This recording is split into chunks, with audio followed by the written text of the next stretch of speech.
మీరు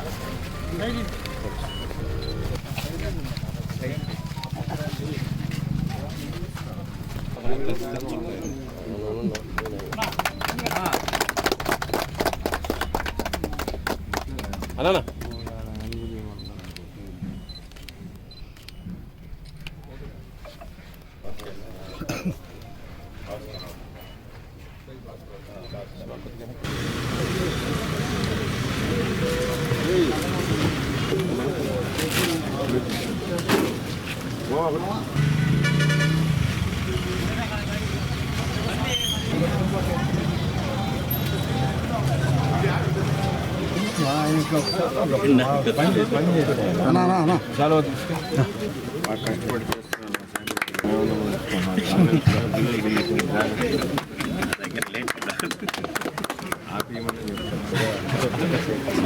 సీరియస్ అవుతారు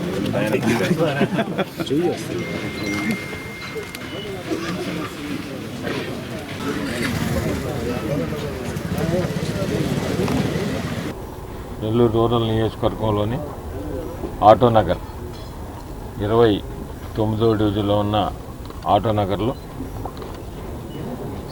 75 లక్షల రూపాయలతో డ్రైన్లు, అదేవిధంగా 3 బాక్స్ కలవట్లు ఏదైతే దెబ్బతిన్నాయో వాటికి శంకుస్థాపన చేయడం జరిగింది. ఆటోనగర్కి సంబంధించి ప్రత్యేకంగా శ్రద్ధ తీసుకుని ఈ ప్రభుత్వం, కూటమి ప్రభుత్వం అధికారంలోకి వచ్చిన తర్వాత గౌరవ ముఖ్యమంత్రి శ్రీ నారా చంద్రబాబు నాయుడు గారి ఆశీస్సులతో శాసనసభ్యులు శ్రీరెడ్డి గారి ఆధ్వర్యంలో దాదాపు 2,77 రూపాయలతో ఇప్పటికే వివిధ రకాల అభివృద్ధి పనులు చేస్తున్నాం. అది కాకుండా ఈరోజు 75 లక్షల రూపాయలతో 730 మీటర్ల డ్రైన్ ఎక్కడెక్కడ ఆటోనగర్లో అవసరం ఉందో స్థానికుల సూచన మేరకు, సలహా మేరకు 730 మీటర్ల డ్రైను, అదేవిధంగా 3 బాక్స్ కలవట్లు, ఈ 2 కూడా శంకుస్థాపన చేసుకోవడం జరిగింది.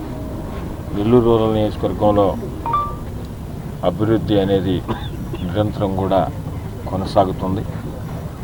ఎక్కడైనా మనం అభివృద్ధి పనుల మీద శంకుస్థాపన చేసిన రోజే పూర్తి చేసే సమయం కూడా తెలిపి అవన్నీ కూడా పూర్తి చేసి ప్రజలకు అందించడం ధ్యేయంగా పనిచేస్తున్నాం. అదేవిధంగా ఇప్పటిదాకా కూడా జరుగుతాం. ఈరోజు ఏదైతే 75 లక్షల రూపాయలతో ఈ డ్రైన్ కానీ, 730 మీటర్ల డ్రైన్ కానీ, అదేవిధంగా 3 బాక్స్ కలవట్లు కానీ, ఇవి కూడా 60 రోజుల లోపల పూర్తి చేసి ఆటోనగర్ వాసులకు అందిస్తామని కూడా మీ ద్వారా తెలియజేస్తున్నాం. అదే కాకుండా ప్రత్యేకంగా ఆమంచెర్లకు సంబంధించి ఎంఎస్ఎంఈ పార్కు ఏదైతే డెవలప్ చేసి మనం అందరూ కూడా దాన్ని వినియోగించే విధంగా ఆన్లైన్లో కూడా పెట్టడం జరిగింది. బహుశా నాకు తెలిసి ఒక ఎంఎస్ఎంఈ పార్కులో ఉన్న ఫ్లాట్ల కన్నా కూడా ఏదైతే అడ్వాన్సులు కట్టున్నారో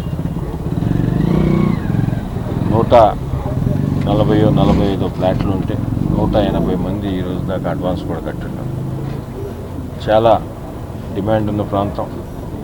ప్రత్యేకంగా శాసనసభ్యులు శ్రీరెడ్డి గారి అధికారులను కూడా కోరడం జరిగింది. సెకండ్ ఫేజ్కి సంబంధించి కూడా మరొక 30 ఎకరాల్లో ఎంఎస్ఎంఈ పార్కుని డెవలప్మెంట్ చేయాల్సిన అవసరం ఉంది. దాన్ని కూడా అధికారుల దృష్టికి తీసుకుపోయినాం.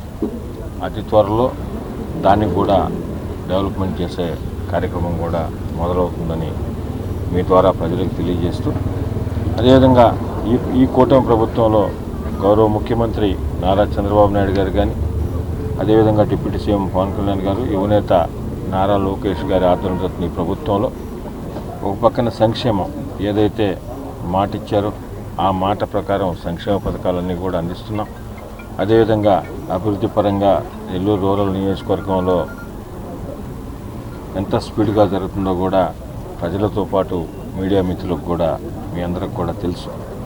ప్రతి నిత్యం కూడా ప్రతిరోజు కూడా ఏదో ఒక డివిజన్లో ఏదో ఒక గ్రామంలో అది డ్రైనో సీసీ రోడ్డో కరెంటుకు సంబంధించిందో డ్రింకింగ్ వాటర్ సాగునీరుకు సంబంధించిందో తాగునీరుకు సంబంధించిందో పార్కులు కానీ అదేవిధంగా హాస్పిటల్స్ కానీ అన్ని రకాల అభివృద్ధి పనులు కూడా నిరంతరంగా నెల్లూరు రూరల్ నియోజకవర్గంలో జరుగుతూ ఉన్నాయి.